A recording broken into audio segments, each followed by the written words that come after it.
ચાલો આજે પ્રકરણ નંબર 14 ભારતનું સ્થાન ભૂસ્તરીય રચના અને ભૂપૃષ્ઠ ભાગ 2 એ વિશે આપણે ભણીએ. ગઈકાલે એનો એક ભાગ આપણે ભણેલા, ભારતનું સ્થાન અને ભૂપૃષ્ઠ, વિશ્વના નકશામાં ભારતનું સ્થાન કેવું અને કેટલું છે, અક્ષાંશ રેખાંશ કેટલા, એ વિશેનું જોયું. હવે ભારતની જે ભૂપૃષ્ઠ અંદરૂની બાબત છે, એ ભૂપૃષ્ઠ કેવું છે, એની ભૂરચનાઓ કેવી છે, ભૌગોલિક વિસ્તારો કેવા છે, એ બરાબર સમજવાનું છે અને એ આપણા માટે બહુ જ અગત્યનું છે. તો સૌથી પહેલાં જોઈએ તો પૃથ્વી પર આવેલા અનિયમિત એટલે કે ઉર્ધ્વ આકારો, ઉર્ધ્વ એટલે ઊંચા નીચા જે ભૂમિ ભાગો છે, એની જે વિષમતાઓ છે એને ભૂપૃષ્ઠ કહેવાય છે. ભૂ એટલે જમીન, પૃષ્ઠ એટલે પૂંઠું, તળિયું, જમીનનો ઉપરનો ભાગ, એમ શબ્દ કહેવો તો પણ કહી શકાય. હું દેશી ભાષામાં સમજ આપું છું, કોઈ ગેરસમજ થાય તો માફ કરજો ભાઈ કહે છે. એટલે એનો અર્થ એવો થયો કે ભારતની ધરતી ઉપર પર્વતો છે, ઉચ્ચ પ્રદેશો છે, રણ પ્રદેશો છે અને મેદાનો પણ છે. એટલે ભારતનું ભૂપૃષ્ઠ બહુ જ વિવિધતાવાળું છે, એમ કહેવું તો પણ કહી શકાય. અને એ વિવિધતાના આધારે અહીંયા આપણે 5 વિભાગ પાડ્યા છે. હું બોલું છું ઉત્તરનો પર્વતીય પ્રદેશ. અહીં નકશામાં તમે જોશો તો કાશ્મીરથી છેક આસામ સુધી આજે ઉત્તરનો જે પર્વતીય પ્રદેશ છે, જેને હિમાલયની ગિરિમાળાઓ કહે છે, એકલો હિમાલય નહીં, હિમાલયની અલગ અલગ શિખરો ધરાવતી ગિરિમાળા, એનો ઉત્તરનો પર્વતીય પ્રદેશ એમ કહેવો તો પણ કહી શકાય. બીજો ભાગ છે હિમાલયમાંથી નીકળતી નદીઓ. એમાં આપણે મુદતે પછી ભણીશું. અહીં પશ્ચિમમાં સિંધુ નદી નીકળે છે માનસરોવરમાંથી, કાશ્મીરમાં થઈને, જેને સપ્ત સિંધુ કહેવું તો પણ કહી શકાય. રાવિ, સતલમ, જેલમ, બિયાસ વગેરે વગેરે, સતલુજ સુધી અને સિંધુ. બીજી વચ્ચેનો જે ભાગ છે એ ગંગા અને જમના નદીઓ, એની સહાયક નદીઓ પણ નીકળે છે. ટૂંકા ગાળામાં નેપાળમાંથી ગંડક અને કોશી, ગાગરા જેવી નદીઓ વહે છે, જે અત્યારે ભયંકર પૂરનો સામનો કરવો પડ્યો છે બિહાર પ્રદેશ, ઉત્તર પ્રદેશને. ત્રીજી એક નદી છે બ્રહ્મપુત્ર. જો બ્રહ્મપુત્ર શબ્દ છે, અહીં આ નદી માટે ખરેખર પુરલિંગ શબ્દ વાપર્યો છે. હવે કેમ વાપરે છે તો ભાઈ ખ્યાલ નથી, બરાબર છે. બ્રહ્મપુત્રા કંઈ પણ કહીએ છીએ ને બ્રહ્મપુત્ર પણ કહીએ છીએ. આ એક ખાલી સામાન્ય બાબત જરા નોંધી લેજો. અને ત્રીજો ભાગ છે નીચેનો ભાગ, દક્ષિણનો ઉચ્ચ પ્રદેશ, જેને દ્વીપકલ્પીય કહીએ છીએ. દ્વીપકલ્પ, આપણે ગઈકાલે દ્વીપકલ્પ કોને કયો એ આપણે ભણ્યા હતા. જેની ત્રણેય બાજુએ સમુદ્ર છે અને વચ્ચેનો જે ભૂભાગ છે એને દ્વીપકલ્પ કહેવાય છે. એકલો દ્વીપ નહીં, ચારે બાજુ હોય તો ટાપુ કહી શકાય, તો દ્વીપકલ્પ, અને જેનો આકાર ઊંધા ત્રિકોણ જેવો છે. અને ત્યાર પછી આ જે ભાગ રહ્યો તટીય પ્રદેશ, કિનારાના મેદાનો, અને છેલ્લે અહીં જોવું હોય તો દ્વીપ સમૂહો ભારતના અંડરમાં આવતા. આ 5 ભાગ છે એ ભારતનું ભૌગોલિક વિભાજન આપણે કરીએ.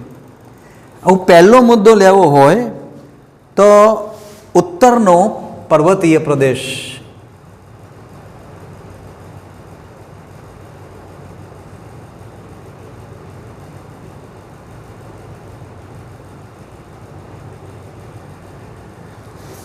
વિદ્યાર્થી મિત્રો બરાબર ધ્યાન આપજો. આ ઉત્તરના પર્વતીય પ્રદેશ માટે આપણે સમજીએ છીએ કે ભારતની ઉત્તરે આવેલો આ હિમાલય, હિમગિરિમાળાઓ, હિમાલયની નાની મોટી વિશાળ ગિરિમાળાઓ કે છે એને ઉત્તરનો પર્વતીય પ્રદેશ કહીએ છીએ, જે ભારત માટે બહુ સમૃદ્ધિદાયક છે, વિપુલ વિવિધતાવાળો છે, જેને સંરક્ષણ દિવાલ કહેવી તો પણ કહી શકાય. ધ્યાન આપજો. એટલે આ ઘણો જ મહત્વનો પ્રાકૃતિક પ્રદેશ છે, નૈસર્ગિક પ્રદેશ છે અને વિશ્વનું ઊંચામાં ઊંચું શિખર પણ આ હિમાલયની ગિરિમાળાઓમાં છે. આ જોઈએ તો ઉત્તર પશ્ચિમ, ઉત્તરમાં પશ્ચિમ પૂર્વ દિશા, ભારતની ઉત્તરે પશ્ચિમથી પૂર્વ જે ગિરિમાળાઓ છે એની લંબાઈ છે 2400 કિલોમીટર.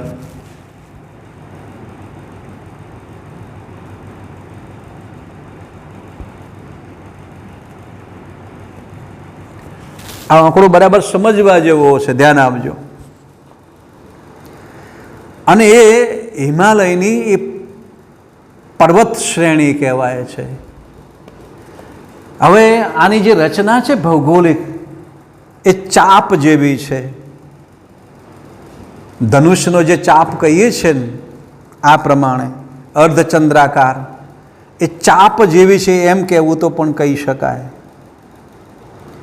હવે આ હિમાલય કેટલો પહોળો છે, કોઈ 1-2 કિલોમીટર નહીં, 250થી લગભગ 300-350 કિલોમીટર પહોળો હિમાલય છે.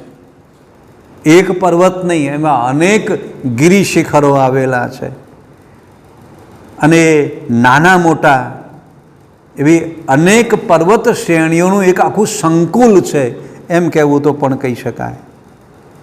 જે છેક અફઘાનિસ્તાન અહીંયા ત્યાંથી માંડીને છેક નેપાળ અને ભૂતાનથી આગળ માંડીને છેક અસમ સુધી અને એની નીચે જે મ્યાનમાર, બર્મા કહીએ છીએ ત્યાં સુધી આ ગિરિમાળા અટકે છે. અને એનો વ્યાપ તિબેટ સુધી પણ ફેલાયેલો છે. હાલ તિબેટનો પ્રદેશ ચીનની નજીક છે. આના માટે બહુ સરસ મજાનું વાક્ય ધ્યાન આપજો કે મધ્ય એશિયાની પામીરની ગ્રંથિ કહેવાય છે.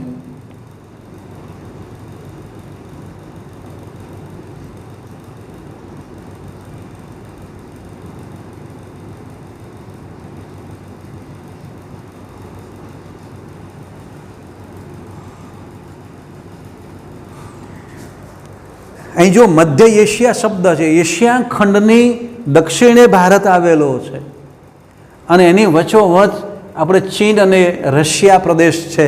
તો એની મધ્ય એશિયાની આ પામીરની ગ્રંથિ જે હિમાલયની હિમગિરિમાળા છે એમ કહેવું તો પણ કહી શકાય.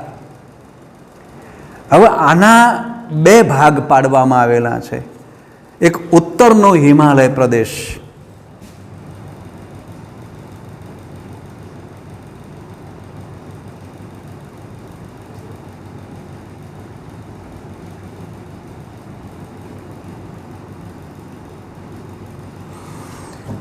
અને બીજું છે પૂર્વ હિમાલય.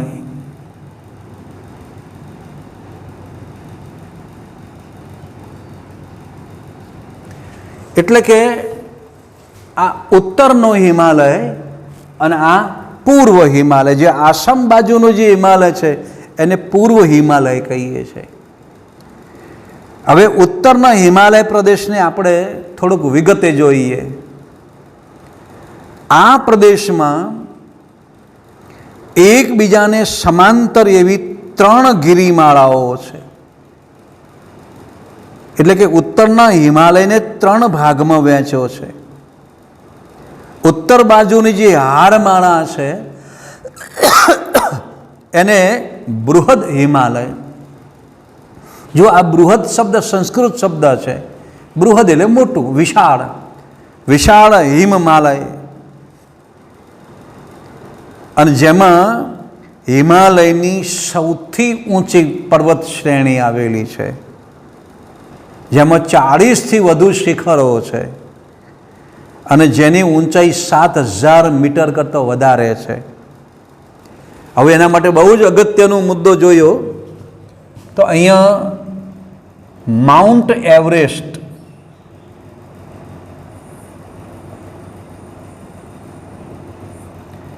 વિશ્વનું હિમાલયનું સૌથી ઊંચામાં ઊંચું શિખર, એમ કહે વિશ્વનું સૌથી ઊંચામાં ઊંચું શિખર યાદ રાખજો. અને એ જ ગિરિમાળો બીજું ભારતના અંડરમાં આવતું, એટલે ભારતનું ઊંચામાં ઊંચું શિખર. વિદ્યાર્થીઓ ક્યારેક પરીક્ષામાં ખોટું આપે છે. વિશ્વનું ઊંચામાં ઊંચું શિખર માઉન્ટ એવરેસ્ટ છે અને ભારતની અંદર આવેલું, બરાબર છે, ભારતના વિસ્તારમાં આવેલું કે છે, જે નેપાળ અને ચીનની સરહદ નજીક આવેલું છે, આપણે એને માઉન્ટ ગોડવિન એસ્ટિન, જેને K2 કહેવાય છે.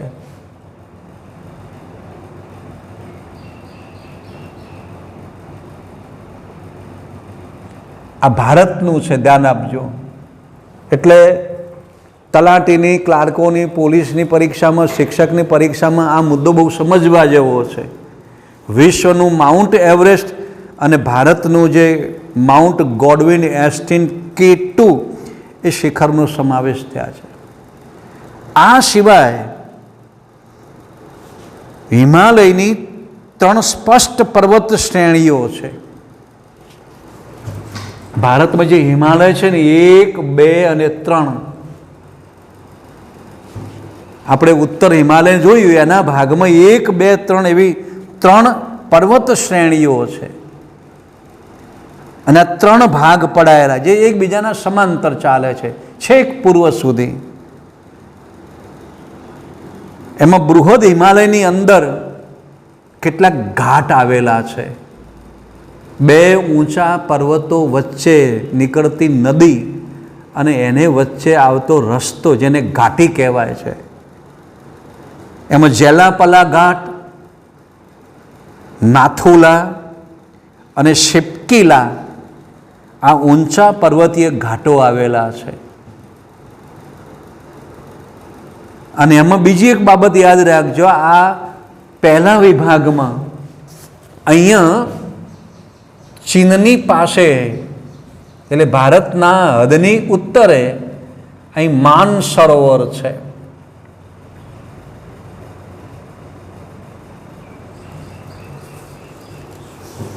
જે ભારતની સંસ્કૃતિ માટે બહુ જ અગત્યનું હતું. આજે ચીનના અંડરમાં છે એમ કહ્યું તો પણ કહી શકાય. જે ચીનની હારમાળામાં આવેલું છે. ભારત તરફનો હિમાલય ઊંચો છે અને ચીન તરફનો હિમાલય થોડોક ઢોળાવવાળો છે. એટલે જ ભારત માટે સંરક્ષણ દિવાલ છે એમ કહેવું તો પણ આ કહી શકાય. બૃહદ હારમાળાની દક્ષિણે, અને ઉચ્ચ ભાગની છેક નીચે દક્ષિણે કહેવું છે આપણે. આ શબ્દ બરાબર સમજજો. આ હિમાલયનો જે આખો ભાગ છે અને એની નીચે દક્ષિણે બીજી હારવાળા પથરાયેલી છે, જેને આપણે મધ્ય હિમાલય કહીએ છીએ અથવા લઘુ હિમાલય શ્રેણી કહીએ છીએ. અને જેની પહોળાઈ 80 થી 100 કિલોમીટરની છે. અને આ હારમાળામાં બરફ આચ્છાદિત પ્રદેશો, ખડકવાળા પ્રદેશો અને વનસ્પતિથી ઘેરાયેલા રમણીય પ્રદેશો છે, જેમાં પીર પાંજાલ, મહાભારત અને નાગટીબા ગિરિમાળાઓ આવેલી છે. તમે અત્યારે હાલ જોશો ભારત અને ચીન વચ્ચે જે સરહદીય વિવાદ છે, એમાં પીર પાંજાલનું નામ વારંવાર નકશામાં આવે છે, ટીવીમાં આવે છે. અને એની નજીક મધ્યમ સ્તરની ઊંચાઈ ધરાવતા ગિરિમથકો છે, જેને હવા ખાવાનું સ્થળ, ગિરિ એટલે પર્વત. જેમાં ડેલહાઉસી, ધર્મશાળા, શિમલા મસૂરી, રાણીખેત, અલ્મોડા, નૈનીતાલ, દાર્જિલિંગ, દેહરાદૂન વગેરે વગેરે આવા ખાવાના સ્થળો છે. બહુ સરસ મજાના રમણીય સ્થળો છે અને ભારતના અને વિદેશના પર્યટકોને આકર્ષે છે. ત્યાર પછી એ ભાગની અંદર 4 યાત્રાધામો છે. 4 ધામની યાત્રા આપણે કહીએ છીએ. મોટાભાગે ગુજરાતીઓ વધારે જાય છે. ગંગોત્રી, યમનોત્રી, બદ્રીનાથ અને કેદારનાથ, અને બીજું છે હેમકુંડ સાહિબ, જે પંજાબીઓ શીખો માટે છે. મેં આ 4 ધામની યાત્રા કરેલી છે એટલે મેં 4 સ્થળ જોયેલા છે. ગંગોત્રી ને યમનોત્રી, જે ગંગા અને યમુના નદીઓ નીકળે છે, અને એ ગિરિમથકમાં અલગ અલગ નામ છે, અને પછી જ ગંગા યમુનાનું મિલન થાય છે છેલ્લે નીચે. બદ્રી એ બોરડી ઉપરથી બદ્રી નામ બન્યું છે, સરસ મજાનું ધામ છે. અને કેદારનાથ ભગવાન શિવનું, જે પાંડવોએ યાત્રા કરેલી, હાડ ગાળવા ગયેલા એમ કહેવું, તો મોક્ષ લેવા માટે ગયેલા એમ કહેવું છે. આ ભારતીય સંસ્કૃતિ માટે 4 ધામ બહુ અગત્યના છે. અને ત્યાર પછી નીચે કુલ્લુ મનાલી, કાંગડા અને કાશ્મીર છે. આ ભાગમાં આ ઉચ્ચ અને મધ્ય ગિરિમાળા આપણે જોઈ. ત્રીજી ગિરિમાળા છે નીચે છેક દક્ષિણમાં, છેક નીચે, જેને ઉત્તરાંચલની પહાડી પ્રદેશો કહેવી હોય તો, જેને શિવાલિક ટેકરીઓ કહીએ છીએ.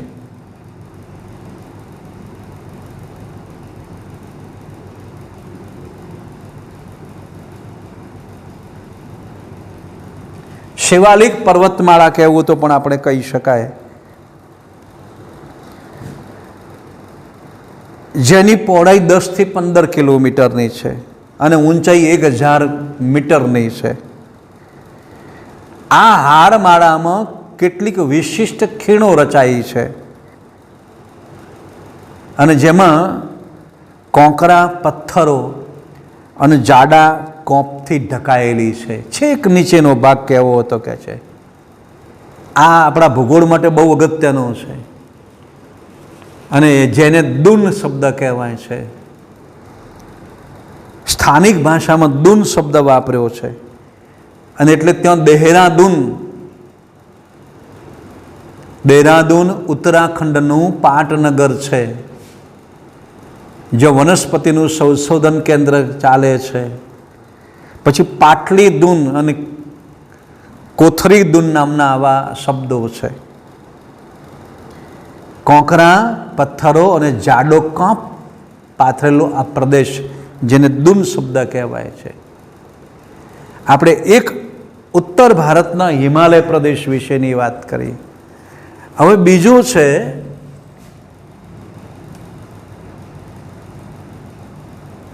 પૂર્વ હિમાલય. બહુ સરસ મજાની આ ભૂગોળમાં સમજવા જેવું છે.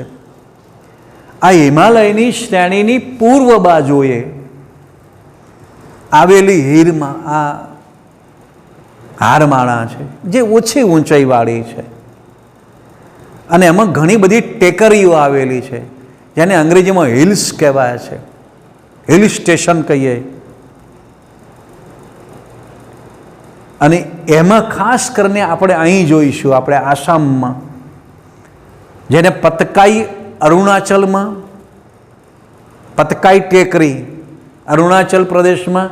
અહીંયા જો અરુણાચલ, કેવું સરસ મજાનું નામ છે, અરુણાચલ, જેના ખોળામાં સૂર્યનો પહેલો ઉદય થાય છે ભારતમાં. અરુણાચલ સંધિ વિગ્રહ કરીએ તો કહે છે, જેને અરુણાચલ શબ્દ કહીએ છીએ. બીજું છે નાગા ટેકરીઓ, જેના પછી નાગાલેન્ડ પણ નામ પડ્યું છે. લુસાઈ એટલે મિઝોરામની ટેકરીઓ, ગારો અને ખાસી જે પર્વતની ટેકરીઓ. અહીં સરસ મજાની એ પર્વતની ટેકરીઓ છે, ઊંચા ઊંચા પર્વતની અને ગીચ જંગલો છે. અને પર્વતોના આધારે આસામની અલગ અલગ જાતિ પ્રજા ઓળખાય છે અને એના આધારે અલગ અલગ રાજ્યો પણ બન્યા છે. અને એક અસમ રાજ્યમાંથી 7 રાજ્યો બન્યા છે એમ કહેવું તો, જેને 7 સિસ્ટર્સ કહેવાય છે. 7 રાજ્યો છે, બહુ ગીચ જંગલો છે. અને કુદરતની મહેરબાની તમે જુઓ, હિમાલયમાંથી નીકળતી બ્રહ્મપુત્ર નદી છેક પૂર્વમાંથી વળીને છેક પશ્ચિમ તરફ આગળ વધે છે. જે આસામની જીવાદોરી કહેવું તો પણ કહી શકાય અને આસામનો વિનાશ લાવતી હોય તો પણ કહી શકાય. જો ભયંકર પૂર આવે છે, હજારો ગામડાઓ એની તબાહમાં આવી જાય છે. અને વચ્ચોવચ્ચ જાણીતું કાજીરંગા નેશનલ પાર્ક છે જે ડૂબાડૂબ થઈ જાય છે. અહીં ભારતનો વિશાળ જળમાર્ગ છે એમ કહેવું તો પણ કહી શકાય. કાકા સાહેબ કાલેલકરે ગંગા યમુના અને બ્રહ્મપુત્ર વિશે બહુ સરસ લખેલું છે. આ 2 મહામાનુનીય નદીઓ અહીં બાંગ્લાદેશમાં ભેગી થાય છે. 2 મહાન અભિમાની એવું કહેવું હતો. ગંગા જમુના ભારતમાં આવે છે અને બ્રહ્મપુત્ર અસમમાં થઈને ફરીથી ભારતમાં થઈને અહીં બાંગ્લાદેશને મળે છે. આ 2 મહાનદીઓ છેલ્લે ભેગી થાય છે, પોતાનું અભિમાન ઓછું કરીને 2 ભેટે છે અને છેલ્લે બાંગ્લાદેશમાં બંગાળાના ઉપસાગરને મળે છે. આ 2 મહાનદીઓ વિશેની વાત કરી. એટલે પૂર્વના હિમાલયની આપણે વાત કરી, ધ્યાન આપજો. એમાં 3 પર્વતો છે, ગારો, ખાસી અને જયંતિયા, જે મેઘાલયમાં આવેલી છે. મેઘ આલય, મેઘનો અર્થ થાય વરસાદ. અને અહીંયા વિશ્વનો સૌથી વધારે વરસાદ પડે છે એમ કહેવું તો પણ કહી શકાય, કારણ કે બંગાળના ઉપસાગરના પ્રવાહો એ નજીક વરસાદ લાવે છે. જો 400 ઇંચ વરસાદ પડે છે, 200 ઇંચ વધારે પડે છે એવું ભૂગોળમાં અમે ભણેલા, એમ કે ચેરાપુંજીમાં કોઈક બીજું નામ નજીકના ગામડાનું આપેલું છે એમ કહીએ. અહીંયા ગીચ જંગલો છે, 12 માસ વરસાદ પડે છે એમ કહેવું તો પણ કહી શકાય. અને ગીચ જંગલો અને ટેકરીઓ હોવાને કારણે, બરાબર ધ્યાન આપજો, ભૂગોળમાં કારણ પણ પૂછાય કે ત્યાં સડક માર્ગ અને રેલ માર્ગની સગવડ ઓછી છે, રેલ માર્ગની વ્યવસ્થા નથી. પહાડી પ્રદેશો અને બ્રહ્મપુત્રનું વારંવાર આવતું પૂર